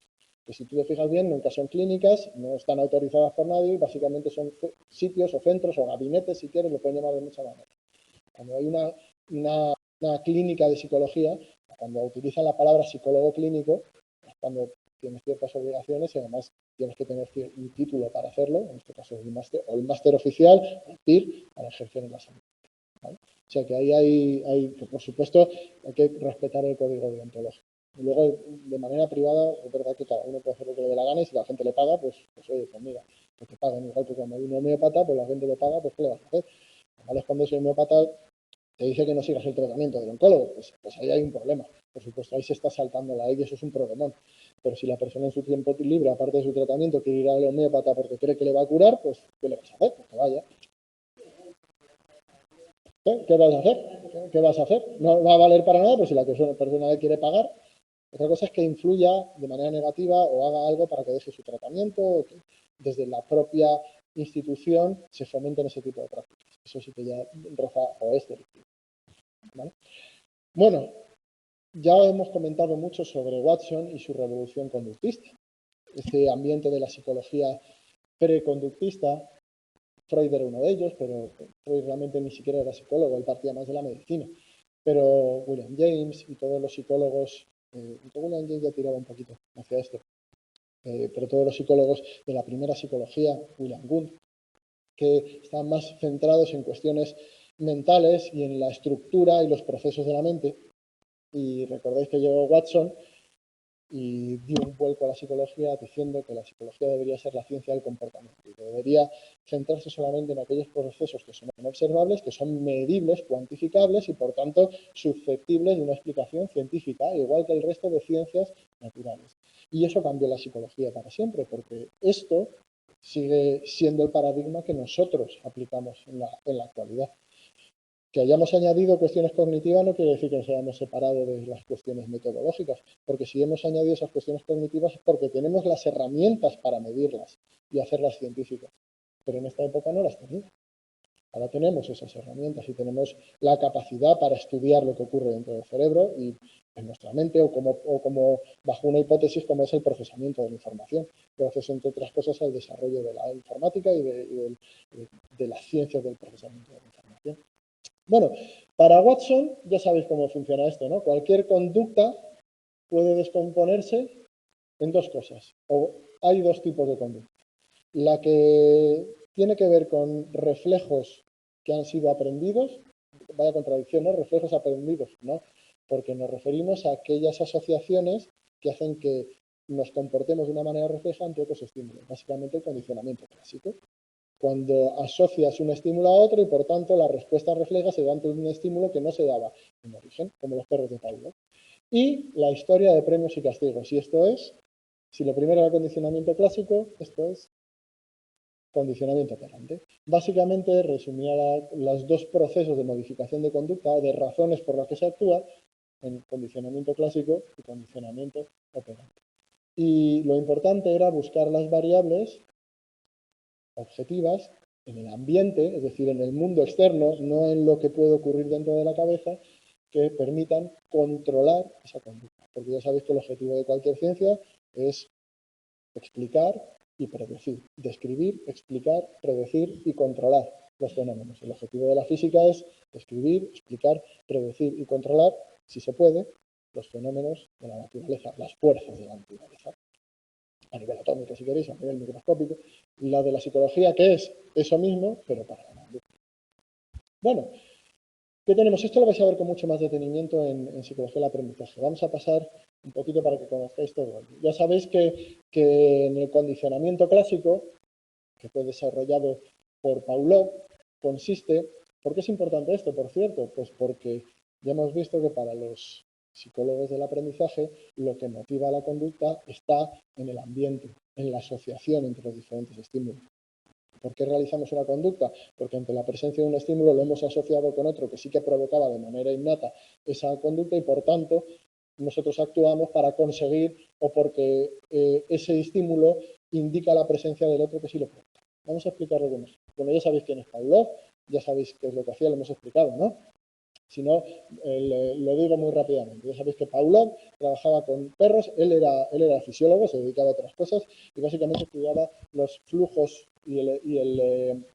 gastrointestinales y gástricos de los perros. Y básicamente se dio cuenta de que como reacción instintiva, como reflejo, esto sí que es un reflejo, cuando le pones delante comida a un perro, el perro saliva, igual que hacemos los humanos. Si te pongo un limón delante, seguro que empiezas a segregar saliva. Hacemos lo mismo. Pero se dio cuenta de que la persona que le daba la comida al perro, cuando se presentaba ella sola, el perro también salivaba. Porque como la persona y la comida habían estado asociados, habían aparecido de manera conjunta, el reflejo se había extendido a otro estímulo que en principio no provocaba ese reflejo. Dicho de una manera más técnica, un estímulo incondicionado, que es un estímulo que provoca de por sí una reacción, porque es un estímulo relevante biológicamente, la comida provoca una conducta en el individuo, porque es un estímulo relevante desde el punto de vista biológico. provoca una respuesta incondicionada. ¿Por qué? Porque no se ha condicionado previamente, es innata, es instintiva. Cuando el estímulo incondicionado se asocia a otro estímulo que no tiene ningún significado biológico, en este caso la persona que la acompañaba allí, porque para el perro no era comida la persona, simplemente era una persona que estaba allí y que en las primeras ocasiones no producía ninguna reacción. Pero por su asociación con un estímulo que sí tiene relevancia biológica, ese estímulo que en origen era neutro, ahora pasará a ser un estímulo condicionado y provocará lo que se denomina una respuesta condicionada, que es una respuesta muy similar a la respuesta incondicionada, pero provocada por el estímulo. No confundáis respuesta incondicionada y condicionada. La incondicionada es la que se da ante el estímulo incondicionado. La condicionada es la que se da ante el estímulo condicionado. Y es la respuesta que ocurre después del proceso de aprendizaje, es decir, de asociación entre estímulos, entre el estímulo condicionado y el incondicionado. El estímulo realmente se llama neutro en origen, ¿vale? Es el neutro, se transforma en condicionado por el proceso de aprendizaje, ¿vale? Pues básicamente eso es lo que se condiciona. Es muy importante. En el condicionamiento clásico, la ejecución de una conducta no depende de lo que obtienes de ella. No depende de las consecuencias de la conducta. Es una conducta refleja, es una respuesta respondiente, es decir, no es voluntaria, se produce no porque tú quieras. Si pensáis en condicionamiento clásico operante y en la conducta que estáis pensando es una conducta que la persona o el animal realiza voluntariamente, eso es condicionamiento operante, no es condicionamiento clásico. Condicionamiento clásico son reflejos, la salivación, el miedo, conductas que no puedes evitar. Esa sensación que te da cuando hueles un hospital y tienes una especie de sensación extraña, eso es una conducta, esa sensación extraña, es una emoción, básicamente. Y no la puedes evitar. Aparece y aparece. Eso es condicionamiento clásico. ¿Por qué? Porque como el olor del hospital está asociado normalmente a estímulos negativos, porque cuando uno va al hospital no suele ser por nada bueno, pues ese olor le recuerda, o no le recuerda, sino que se ha asociado a cuestiones negativas y por tanto produce una reacción emocional negativa. La respuesta condicionada es esa reacción emocional negativa que originalmente es ante el procedimiento o la cuestión negativa que estaba asociada al hospital, que como el olor siempre está presente en el hospital, ahora el propio olor. Por eso tanta gente no le gusta el olor al hospital o al dentista, ¿vale? Esa es la razón. Hay muchos tipos de condicionamiento clásico. De hecho, por aquí vemos 4 básicos. Apetitivo, de defensa, inhibitorio y de segundo orden. El apetitivo ya lo hemos visto, es básicamente el del perro, ¿vale? Aquí en vez de con persona lo hemos hecho con diapasón, un sonido, pero básicamente es exactamente lo mismo. El condicionamiento de defensa, no sé si os sonará, os dejo aquí el enlace, es el que hicieron con el pobre niño, que no me acuerdo, Alex, ¿no? ¿Cómo se llamaba? Albert, perdón, no me acuerdo, gracias. El niño Albert, que ya sabéis cómo funciona esto, ¿no? Básicamente al niño lo que hicieron, al niño no le daban miedo a las ratitas, de hecho le gustaban bastante. Lo que hicieron fue asociar la presencia de la ratita a un golpe fuerte que le daba miedo.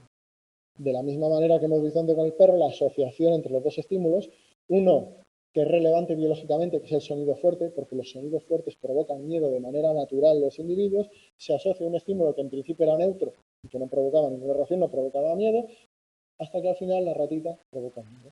Esto es un condicionamiento, se puede llamar de muchas maneras, ¿vale? Pues se suele llamar condicionamiento de defensa, porque lo que produce es una reacción de miedo ante el estímulo condicionado. Este es el mismo que hemos visto antes, ¿vale? El apetitivo. De defensa, pues con estímulos aversivos.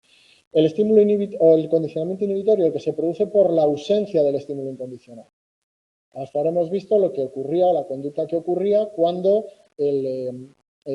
aparecía el estímulo incondicional. Pero si ahora asociamos un estímulo a la ausencia, por ejemplo, si el perro de Pavlov sabe que hay una persona que le da de comer y que ese siempre va acompañado de comida, saliva ante la presencia de esa persona.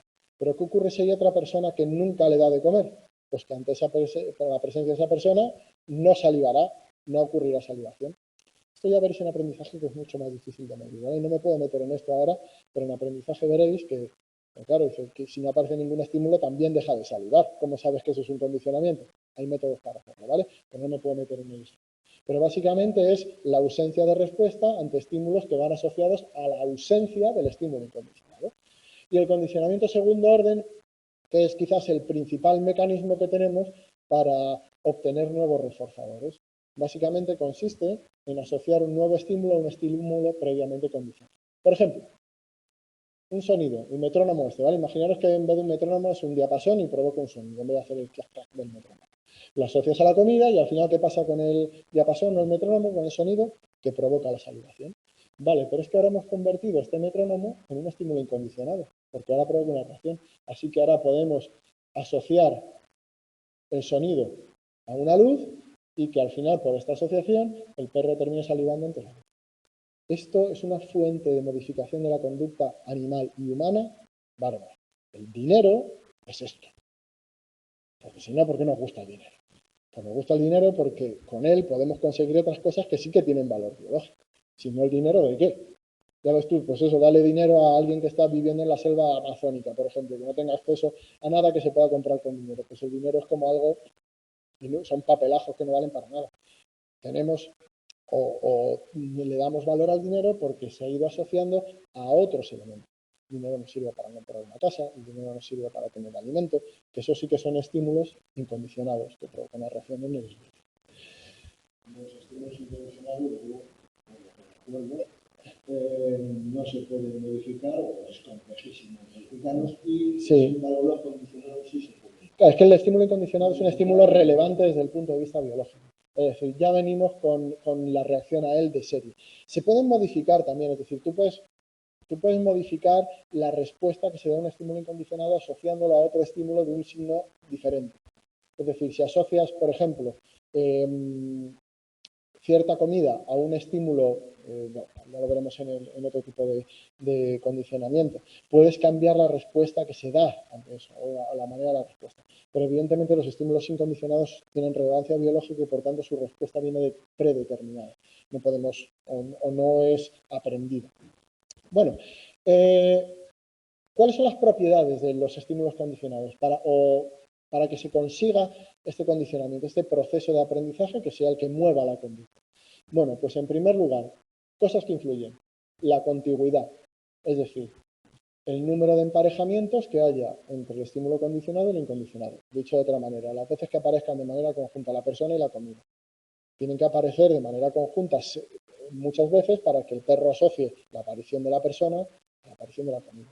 Pensad que el condicionamiento clásico lo que nos enseña es a predecir estímulos. Nos dice qué cosas están asociadas a otras cosas. Si tú eres un animal en la sabana y vas a beber al río y escuchas un sonido entre los matorrales y luego aparece un león, estás aprendiendo que los sonidos en los matorrales son relevantes porque después te pueden comer. ¿Eso para qué te sirve? Para que la próxima vez que vayas, si sobrevives y escuches sonidos en los matorrales, salgas zumbando. Es muy relevante ese tipo de aprendizaje. Es muy importante porque nos habla de la aparición o no aparición de otros estímulos que pueden ser muy útiles o peligrosos para nuestra supervivencia. Por eso es importante la contigüidad, los emparejamientos entre los estímulos, que aparezcan de manera conjunta, básicamente. La contingencia está muy relacionada, pero amplía el concepto de contigüidad. Ya lo veréis también en aprendizaje. Tiene que ver con la probabilidad de aparición. ¿Qué quiere decir? Que no vale solamente con que algo aparezca de manera conjunta muchas veces. Hay que contar también la probabilidad de que no aparezca. Dicho de otra manera, imaginaros que la mitad de las veces que se mueven los arbustos aparece un león, ¿vale? O no la mitad, pero ha ocurrido 20 veces. Ha sonado el arbusto y aparece después el león. Pero ha sido otras 100 veces a beber y las otras 100 veces han sonado también los arbustos y nunca ha aparecido un león. ¿Es ese sonido de los arbustos un buen predictor de que aparezca después el león? Pues no es buen predictor, porque si de 120 veces solo ha aparecido 20, o de 100 veces, 20 veces ha aparecido el león y 80 no, quiere decir que lo más probable es que no. Es decir, no cuenta solo el número de veces que aparece conjuntamente, sino que la probabilidad de que ese estímulo prediga a otro también influye, y eso es el concepto de contingencia. Lo vais a ver mucho mejor en aprendizaje, ¿vale? Pero tiene que ver con la probabilidad de que aparezcan de manera conjunta confrontada con la probabilidad de que no aparezcan de manera conjunta. Sí, se podría decir que sería parecido a la correlación, ¿vale? Es una cuestión de probabilidades. Probabilidad de que aparezcan, probabilidad de que no aparezcan, probabilidad de que aparezca uno pero no el otro, probabilidad de que aparezca el otro sin que aparezca uno. Cuanto es mayor que básicamente el concepto de correlación es una correlación entre ambos, si normalmente cuando aparece uno aparece el otro, en ese caso sí, pero tienes que contar todos los casos, también desde una parte. También, por supuesto, la saliencia del estímulo. Y esto quiere decir que básicamente un estímulo tiene que llamar la atención para que puedas procesarlo y emparejarlo con el otro. Si es un estímulo que ni siquiera, siempre pongo el ejemplo del topo. Si a un topo le pones una luz, pues por mucha luz que pongas asociada a la comida no lo va a asociar, porque no la ve. O sea, el concepto de saliencia es bastante fácil de entender, igual que la intensidad. Si es muy poco intenso y no sobresale respecto al resto de estímulos, si el sonido de los arbustos es tan débil o se confunde con el sonido del río, con otras cosas, no puedes procesarlo, no puedes emparejarlo. Eso tiene que ver con las cuestiones físicas específicas de los estímulos. Y, por supuesto, también el intervalo de presentación entre el estímulo condicionado y el incondicionado. Normalmente deben aparecer juntitos. Si hay un gran intervalo entre ambos, pasan muchas cosas intermedias. Es muy difícil que asocies la presencia de un humano a la comida si entre que aparece el humano y aparece la comida pasan 4 horas, porque entre medias pues han pasado un millón de cosas. Así que esa comida podría estar asociada a otras muchas cosas. No, contigüidad se refiere, tiene que ver con el intervalo, efectivamente, pero aquí se refiere más al número de emparejamientos más que al intervalo temporal, ¿vale? Contigüidad aquí tendría, realmente es que cuando se utiliza la palabra contigüidad, en el libro no deberían utilizarla, deberían utilizar simplemente número o frecuencia, eso es. Pero es verdad que es un poco confuso. Sí, porque contigüidad implica pues contigüidad temporal, no solo física. Si quieres pensábamos aquí en la contigüidad física como número de emparejamientos y en la contigüidad temporal como intervalo. Ya sabéis, por cierto, que aquí hay ya lo vimos, ¿no? Sí, lo vimos aquí, sí lo vimos. El condicionamiento de aversión al saber. Ya sabéis que aquí esto tiene algunos peros. Es decir, hay situaciones en las que puede haber un intervalo muy largo y que se siga dando el condicionamiento. Algunos ejemplos que da también el libro sobre los efectos motivacionales de los estímulos condicionados. Estos son algunos fenómenos del condicionamiento clásico que también vais a ver en aprendizaje y que son bastante curiosos. Fijaros, os voy comentando para que veáis el efecto que tiene sobre la conducta, es decir, cómo hacen que la conducta ocurra o no ocurra, cómo estos fenómenos de condicionamiento y, por tanto, de asociación de estímulos pueden hacer que los estímulos adquieran un significado y, por tanto, que se dé ciertas conductas o no, que motiven la conducta o no motiven la conducta, o que la conducta se lleve a cabo o no. En primer lugar, la respuesta emocional condicionada, que ya os adelanto que es una de las maneras que se utilizan para medir el condicionamiento inhibitorio. ¿Vale? No os voy a decir nada más porque si no ya dedicamos toda la clase. Pero ya lo veréis en aprendizaje en el próximo cuatrimestre, o si ya lo habéis visto en otros años, pues ya lo sabéis. Imaginaros una situación, ¿vale? En la que hemos enseñado, y esto no es condicionamiento clásico, es condicionamiento operante. Una situación en la que hemos enseñado a una ratita a que si pulsa una palanca obtiene comida. ¿Vale? Y también le hemos enseñado, por otro lado, mediante un procedimiento de condicionamiento clásico, que una luz va seguida de una descarga. ¿Vale? Pues ahora metemos a la ratita en la caja y la ratita, ¿qué va a hacer? Pues va a darle a la palanca para obtener comida. ¿Qué creéis que pasa si se enciende la luz? Deja de pulsar. Deja de pulsar porque la luz le da miedo. La luz está asociada a la descarga, así que un estímulo que previamente no tenía ningún efecto, ahora provoca que se corte la conducta o modifica la conducta, es decir, motiva la disminución de la conducta o un cambio de la conducta hacia una conducta de defensa porque ha adquirido un significado. Eso es la respuesta emocional condicional. ¿Vale? Bueno, otra, el seguimiento de señales. Este es bastante curioso. Imaginaros una situación en la que tenemos una paloma en una caja de Skinner, ¿vale? Y se enciende una luz y cae comida. Pero la paloma no tiene que hacer nada, es decir, la luz se enciende y después cae una bolita de comida. Pero básicamente es un procedimiento automático. Luz, comida, luz, comida. Pero en esas situaciones lo que suele ocurrir es que la paloma termina picoteando la luz cuando aparece. Y pensaréis, bueno, como los procedimientos de condicionamiento operante, ¿no? No, pensad lo que he dicho al principio. La luz no tiene ninguna influencia sobre la caída de comida. La paloma se podría sentar tranquilamente a ver cómo cae comida y coger la comida del suelo. Pero, sin embargo, se acerca al estímulo que señala la aparición de comida. Y esto es muy útil. Esto, de nuevo, un estímulo asociado con la comida motiva ciertas conductas. Esto es muy útil. Pensar en animales que están en libertad y que tienen que buscar alimento, lo útil que puede ser irte a sitios que están asociados con la aparición de comida. O que otras veces están asociados, tú ves ahí unos árboles, ahí he visto comida otras veces, y vas hacia ellos. No te acercas propiamente a la comida, que no sabes si hay, sino a los estímulos que señalan o que han estado asociados a la aparición de comida. Eso es el seguimiento de señales. Es una conducta que en principio parece inútil, una motivación inútil, que es acercarte a algo que no vale para nada, empezar a picotear una luz ahí, una paloma, cuando no le vale para nada. Pero es que eso está asociado a la comida. Así que, si después de eso aparece comida, mejor que estés por ahí y que le vayas dando a las cosas por si acaso algo aparece. Claro, mejor eso que quedarte sin comer. Y el condicionamiento de aversión al sabor, bueno, pues que ya lo conocéis, ya sabéis cómo se modifica el valor de un estímulo, en este caso el agua azucarada, que les gusta mucho a las ratitas, por su asociación con el malestar producido por una inyección de cloruro de litio inyectada pues justo después de beber agua azucarada, que les produce náuseas y por tanto el agua azucarada termina produciendo náuseas. ¿Qué ocurre? Pues que cambia las ganas de realizar esa conducta, la motivación por esa conducta cambia, pasa de querer realizar la conducta a no realizar la conducta, por un proceso de condicionamiento. ¿Veis cómo influyen los procesos motivacionales en la ejecución de las respuestas?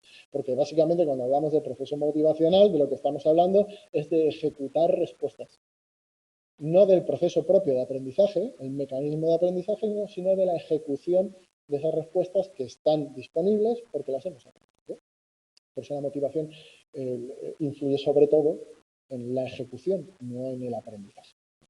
Es decir, para ejecutar un aprendizaje tienes que estar motivado. Hemos hablado mucho de ello, ¿no? Si vas a trabajar, si no te pagan, dejas de ir a trabajar, aunque tú sigas sabiendo hacer tu trabajo, pero no estás motivado para ello. Por eso esa diferencia entre ejecución y aprendizaje. Y nos queda el último modelo de aprendizaje básico, el modelo estímulo-respuesta, el condicionamiento operante o condicionamiento instrumental, o como queráis llamarlo. De las dos maneras se llamaba. Thorndike lo denominó condicionamiento instrumental. Sabéis que él lo que hacía, él tenía lo que se denominaba una caja problema. La caja problema, que es un nombre rimbombante para una caja de madera con un mecanismo básicamente, y que lo que hacía era meter dentro un gato con hambre y lo dejaba comida afuera. Pues el gato, lógicamente, lo que hacía o lo que intentaba hacer era salir de la caja para conseguir la comida. ¿Y qué hacía? Bueno, como tenía hambre, pues empezaba a realizar ciertos comportamientos instintivos que ya están en su repertorio conductual, hasta que de manera casual pues oprimía el mecanismo que abría la puerta, lo abría, salía y comía. Lo volvían a hacer otras veces y lo que ocurría es que cada vez tardaba menos. ¿Por qué? Porque iba aprendiendo cómo se realizaba esa conducta y al final la terminaba haciendo instantáneamente. Como veis, en este caso, las respuestas son voluntarias. En el condicionamiento operante, lo que se condicionan son respuestas emitidas de manera voluntaria por el sujeto, no son reflejos. Y además, la emisión de esa respuesta depende de sus consecuencias. Porque si después de pulsar esta palanca lo que obtiene el gato es una descarga eléctrica en vez de comida, va a dejar de realizar esa conducta. Es decir, la probabilidad de emisión de una conducta aumentará o disminuirá en función de sus consecuencias. Básicamente en eso consiste el condicionamiento operante. ¿Os acordáis que coincidía con lo que decía Watson? La conducta depende o bien de la asociación entre estímulos o bien de las consecuencias de la propia conducta, de si siguen consecuencias agradables o desagradables. Bueno, Thorndike denominó esto caja problema y denominó a este procedimiento condicionamiento instrumental, porque la conducta es un instrumento para conseguir ciertas consecuencias. Y más adelante, bueno, perdón, sigo con Thorndike, que me iba a pasar la esquina. Thorndike, en su tesis doctoral, por cierto, esto fue su tesis doctoral, la tesis de Thorndike, desarrolló lo que él denominó la ley del efecto. Ves que su técnica básicamente era ensayos discretos, era meter un gato dentro de una caja, esperar a que saliese, medir el tiempo y volver a hacerlo. Y lo que medía era la disminución del tiempo que tardaba, lo que se denominó técnica de ensayos discretos. Y lo que él dijo es, más es una frase muy famosa porque es la base del condicionamiento operante y está dentro de la tesis del propio Thorndike. Las consecuencias que tenga una conducta, es una traducción libre, ¿vale? Que tenga una conducta determinarán su repetición, de forma que si esas consecuencias son agradables, la conducta aumentará, se hará más probable, se hará más frecuente si queréis, pero si son desagradables, disminuirá. Y lo que decía Thorndike es que lo que ocurre aquí es que se establece una asociación entre los estímulos, básicamente el entorno, la caja, la situación experimental, o la situación, el contexto ambiental, y la respuesta. Y que esa asociación se establece gracias al reforzador. La obtención final del reforzador es la que sella esa asociación, la que va haciendo cada vez más fuerte esa asociación. Eso es lo que ocurre para Thorndike, que esa es la ley del efecto. ¿Qué es lo que ocurre? Pues que Thorndike todavía está utilizando términos mentalistas. Por ejemplo, no utiliza el término emotivo, sino impulso. Para él lo que motiva a los gatos para realizar esas conductas es un impulso, el hambre, básicamente. Y además, si os fijáis, habla de conductas, de consecuencias agradables y desagradables, de valores hedónicos, cosas que no son medibles, porque yo no sé lo que le gusta al gato la comida, no puede estar dentro de su cerebro para saber si realmente siente placer o no siente placer por un estímulo o por otro, por la comida o por cualquier otra cosa. Así que todavía está anclado en ciertos conceptos mentalistas que, como veréis el siguiente autor, pretende descartar del todo. Eso ya lo hemos explicado, la conducta al final es un instrumento para conseguir situaciones agradables y evitar las situaciones desagradables. ¿Veis el mentalismo que todavía aparece ahí? Y llega Frederick Woodrow Skinner, que, bueno, aquí tenéis os dejo algunos enlaces para que veáis vídeos de ellos, ¿vale? Que vienen bastante bien explicados. Que él cambia la ley del efecto por la ley del refuerzo y la hace completamente operativa, operacional y ambientalista, sin ninguna alusión a ningún término que no sea observable. Y viene a decir que las consecuencias de nuestra conducta son las que tienen un efecto sobre ella. Es decir, las consecuencias van a determinar la probabilidad de aparición de una conducta en el futuro. Cuando aparece una consecuencia positiva o que disminuye la necesidad del individuo o que es positiva de alguna manera, la conducta será más probable en el futuro. Pero además, ¿cómo sabemos si esas conductas son más positivas o menos? Porque decir, bueno, al final vuelve a ser mentalista. No, lo sabemos por la conducta. Si en el futuro esa conducta es más probable, es que esto era un reforzador y por tanto es positivo. Es decir, el reforzador se define por la conducta y la conducta aumenta o disminuye por el reforzador. Lo que es en sí mismo una definición circular, pero es que le importaba muy poco a Skinner, que fuese una definición perfecto, que sea circular, pero es observable y medible. Si es circular, a mí que me importan las causas últimas. Lo que me importa es que puedo medir y modificar esta conducta, que puedo medir cada una de estas cosas. ¿Que es circular? Ya lo sé, sí, la conducta se explica, el reforzador sé que es un reforzador porque aumenta la conducta, y la conducta aumenta porque aparece un reforzador. Es completamente circular, pero nos vale para esto, porque podemos medir cada una de estas cosas. Para Skinner, la asociación se establece entre la respuesta y el reforzador. Es decir, se asocia la respuesta que se da al reforzador que aparece. Y el papel que tiene el contexto, los estímulos antecedentes, la caja de Skinner en este caso, es de estímulo discriminativo. Nos sirve para saber cuándo está disponible el reforzador. Igual que cuando nosotros, ¿os acordáis que os expliqué una vez lo de la máquina de refrescos rota? ¿Para qué nos sirven los estímulos? Para discriminar cuándo está disponible el reforzador y, por tanto, ejecutar o no ejecutar la conducta. Si yo he estado en una máquina de refrescos que sé que está rota, ese estímulo discriminativo me dice que el reforzador no está disponible. Así que no realizo la conducta en presencia de esa máquina. Pero cuando voy a otra que veo que está encendida y que funciona, es un estímulo discriminativo positivo que hace que realice la conducta. Es decir, el contexto, los antecedentes sirven, no se asocian con la respuesta, sino que sirven para discriminar las situaciones en las que es útil emitir esa respuesta. Esto no se ocurre en todas las situaciones. Cada vez que vamos a emitir una respuesta, nuestra respuesta depende del contexto. Hay cosas que hacemos en unos contextos y no en otros. ¿Por qué? Porque son útiles en un contexto o dan lugar a reforzamiento en un contexto y no en otro. Comportarse de las mismas maneras en todas las situaciones no da lugar a buenas consecuencias, no da lugar a reforzadores. Uno realiza su trabajo en el trabajo, en ese contexto, porque ahí es donde va a dar lugar a que luego le paguen. Pero no hace lo mismo fuera en su casa o con los amigos, porque ahí no va a dar lugar a ningún tipo de reforzador. Hace otras cosas. El contexto es el que actúa como estímulo discriminante. Contexto de manera general, incluyendo todos, estímulos antecedentes, personas que haya, contexto social, absolutamente. ¿Vale? Bueno, además es el que acuña el concepto, no acuñar porque contingencia ya existía, sino que lo aplica directamente a la pregunta. Lo que dice es, ojo, lo importante no es que haya contigüidad entre los estímulos, sino de las relaciones de contingencia. La probabilidad que hay de que un estímulo vaya asociado, en este caso al reforzador, una respuesta vaya asociada al reforzador, o de que la respuesta vaya asociada a la no aparición del reforzador, o que incluso el reforzador aparezca sin la presencia de la conducta, de la respuesta. Eso es lo que determina si se producirá el aprendizaje. ¿Y cómo sabemos si hay aprendizaje? Bueno, pues analizamos la conducta. Si en el futuro la conducta es más probable que antes, es que había aprendizaje. Básicamente, veis que todo se refiere a cuestiones observables específicamente, sin hacer alusión a ningún concepto mentalista. Bueno, pues aquí tenéis los diferentes elementos que tiene un condicionamiento operante normal, básico. En primer lugar, el reforzador, que además es el elemento motivacional, es lo que daría lugar a la ejecución, la presencia del reforzador. En este caso, y según Skinner, los elementos ambientales, los estímulos ambientales que indican que si realizamos la respuesta, obtendremos el reforzador. Ese es el componente motivacional. Luego, cuando volvamos a las explicaciones cognitivistas, cuando volvamos a incluir lo cognitivo, lo mental en la ecuación, el reforzador tomará la forma de incentivo. Y los seres vivos formamos expectativas sobre lo que vamos a conseguir si realizamos una tarea específica. Y ese valor de incentivo del reforzador, de expectativa de consecución, será el elemento motivación. Pero de momento Skinner y el condicionamiento operante lo toman en su punto de vista más mecánico, como reforzador, como parte última, como lo que se obtiene detrás.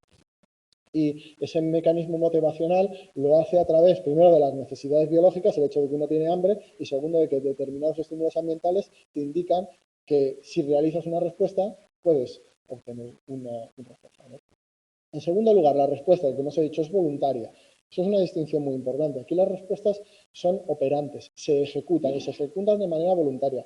No aparecen cuando aparece la palanca o cuando aparece la lucecita, que es el estímulo discriminativo para la conducta, no se ejecuta de manera automática. No hay ningún reflejo que te haga pulsar palancas. Es algo que realizas porque has aprendido que esa conducta está asociada a la obtención de un reforzador. Es una conducta voluntaria. Y por último, la situación de contexto, que sería el estímulo discriminativo, es decir, lo que nos indica si está disponible el reforzador, en este caso la lucecita, o si queréis, la caja entera. Porque a lo mejor esta luz, si le ponemos a este ratoncito la luz en otro contexto, no realizaría la conducta, porque como no está asociado a esos estímulos, pues no ocurriría. Y Hull va un pasito más allá. Aquí ya estamos al final del conductismo clásico más radical, y aquí es cuando empiezan los psicólogos, Hull, Tolman, empiezan los neoconductistas, que se llamaron en su momento, y se siguen llamando ahora, empiezan a darse cuenta que las explicaciones radicales conductistas se quedan un poco cortas, que hay cosas que no pueden explicar, que hay fenómenos que por mucho que lo intentan, no encajan dentro de ese sistema estímulo-respuesta, dejando de lado cualquier variable no observable, que necesitas apelar a cuestiones no observables, a lo que ocurre dentro de la caja negra del cerebro para poder explicar lo que está ocurriendo. Y que lo que ocurre dentro hace algo, es decir, que no es simplemente una serie de cableados que entra información por un lado y sale por el otro, sino que hay ciertos procesos que ocurren fuera de nuestra visibilidad o fuera del ambiente. Y los primeros que se dan cuenta de ello son Hull y Tolman. Hull todavía es un conductista metodológico y radical, pero se ve forzado a incluir algunas cuestiones que ya empiezan a ser cognitivas. Fijaros, Hull parte de la concepción de Woodward, que introduce un término, que es el impulso, o lo que él denominó drive, que es una función activadora. Esa energía para actuar que tienes, ya hemos hablado 1000 veces de ella, ese arousal, la energía que empuja al organismo a actuar. Bueno, pues esta fuerza que deriva de una necesidad biológica, es decir, tienes una necesidad que quieres satisfacer y ese impulso, esa fuerza es la que motiva la conducta. Bueno, pues lo que decía Hull es que, claro, cualquier conducta que sea capaz de reducir esa necesidad, usar una palanca para obtener comida, reduce la necesidad biológica de comer, así que será aprendida. ¿Y de qué va a depender eso? Bueno, pues Hull desarrolla lo que denomina la teoría de reducción del impulso, que él pretende además que sea matemática, o sea, que sea un modelo específico que indique cómo van a actuar los seres vivos y que tome una forma muy concreta y que es muy importante, porque veis que aquí no hay sumas, aquí hay multiplicaciones y eso es muy importante para un modelo. El modelo no solo importa lo que incluye, sino cómo se relaciona eso que incluye. Y la manera de relacionarse esto es de manera multiplicativa. Y eso tiene una consecuencia muy importante, que es, a ver si lo adivináis. Sí. Que si uno es cero, todas son cero. Eso es muy importante, porque quiere decir que tanto el hábito como el impulso o drive, como el incentivo, que él lo añadió más tarde, son necesarios para que se dé la conducta.